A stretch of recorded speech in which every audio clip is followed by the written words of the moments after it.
We say it's a key U.S. antitrust hurdle. Walk us through it.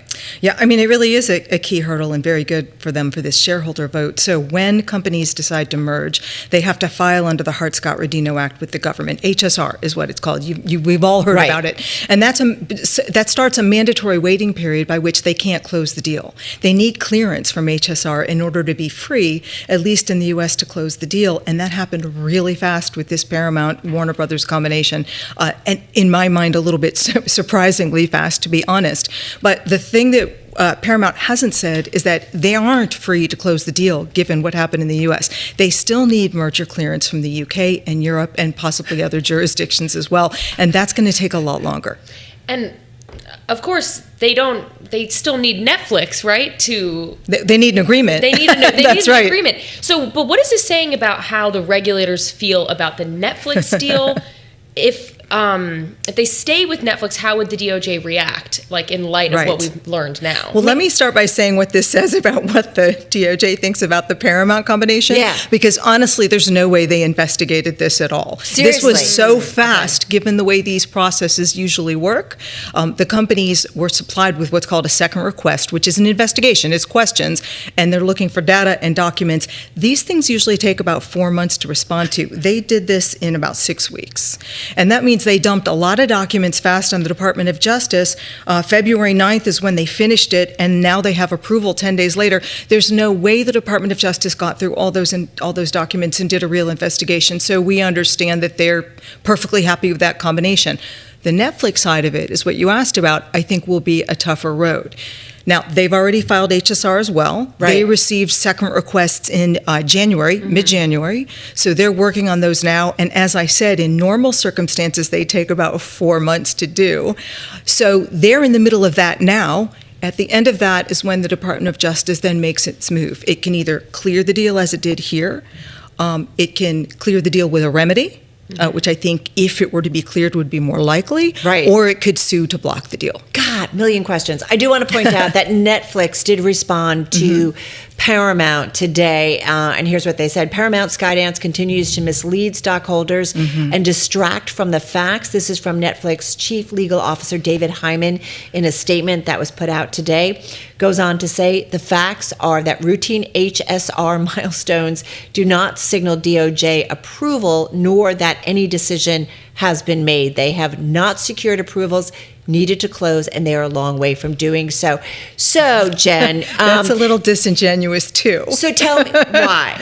Because the DOJ HSR clearance is never an approval of a deal. The Department of Justice doesn't approve deals. Just a hurdle, It right? just steps out of the way. Yeah. Now, what the law says is that HSR allows the DOJ to investigate and possibly try to block a deal. If they let that period lapse, they've decided to step out of the way and do nothing. But it's not an approval. But in the U.S., it does clear a deal to close. It only means that any time, even 10 years from now, the Department of Justice could still come back and try to break up the company, try to reverse what it did. We've seen that already with the FTC, with Instagram and WhatsApp, trying to force them to sell those companies. All right. I'm just going to say, I know I'm not supposed to do this, but I'm kind of tired of this story. Just do the deal. But Chris Palmeri, you have been covering it, all the twists and turns. Bloomberg News senior editor and entertainment team leader. He's been out there listening to us. He's out in our LA bureau.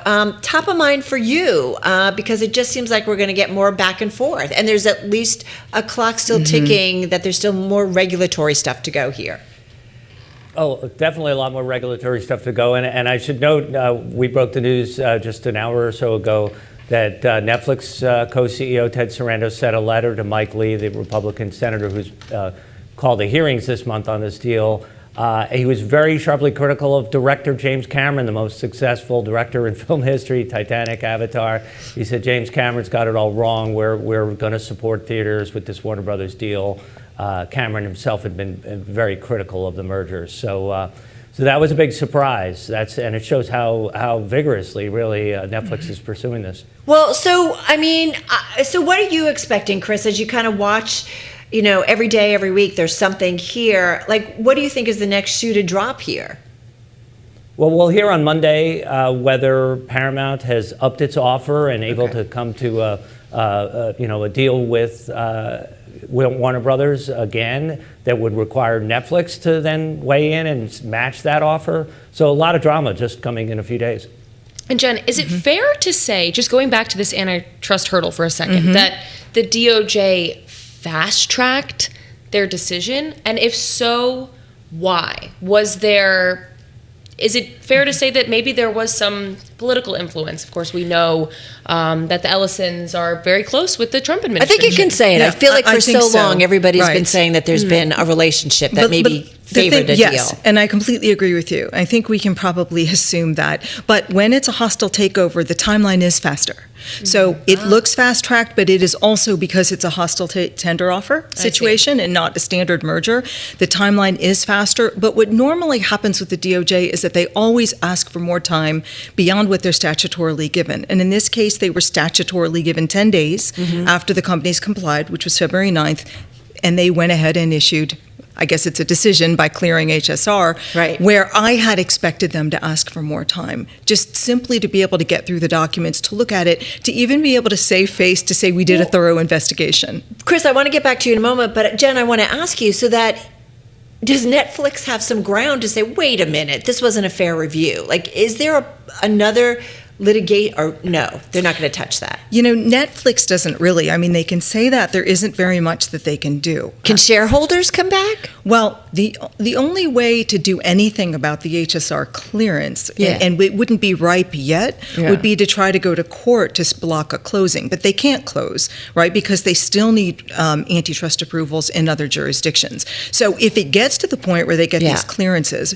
and there are consumers or state AGs, possibly, Attorney that have generals, issue with the way the investigations were undertaken in the U.S., they can go to court and they can ask a judge for a restraining order or a preliminary injunction to stop a closing. Chris, come on back in, because I thought, silly me, Warner Brothers signed an agreement with Netflix to sell it, and the studio and the streaming business, $72 billion.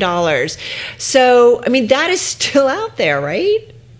Oh, for sure. They're the only company that has a deal right now. But it's contingent on a few things. One is shareholder approval, which there's going to be a vote March 20th, and also regulatory approval. And either one of those things could go awry. And what are you watching next for? Because there are a couple things coming in the next few days. Is that right?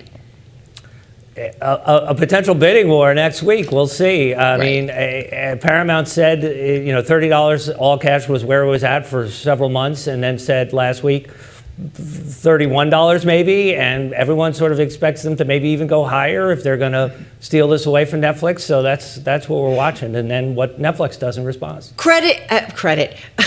Chris, there will be a lot of debt credit or whatever. But Chris, why is this so complicated? Is it really, I tease that this can really kind of set the future of Hollywood. I mean, this is going to be a big deal no matter which way it goes down. But why is it? Do both of these, Netflix and Paramount, really need this company?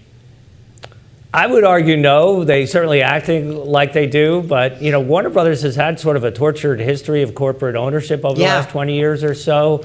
AOL, AT&T, the Discovery merger obviously didn't go very well because that's why it's for sale now. So it's amazing that everybody wants this asset, but it's Hollywood. Oscars, they've got 2 movies. Probably one of them is going to win Best Picture this year. So everyone wants a little part of that. Price goes up because of the result. Chris, what's the likelihood we would see Netflix upping its bid? Ted Sarandos, I think he was on CNBC a few days ago, kind of dodging the question of like, He was on Bloomberg. He was on Bloomberg too this week. Yeah, kind of dodging the question though. He doesn't want it. I get it. They're in a hostile takeover kind of situation, but. What's your insider I would take? say, no, he just doesn't want to give up his hand right now if he doesn't have to. But just given all of the, the TV appearances, podcast appearances, letters taking on James Cameron, he certainly, by all indication, is all in for now. Jen, saving 30 seconds for you as you kind of continue to watch this.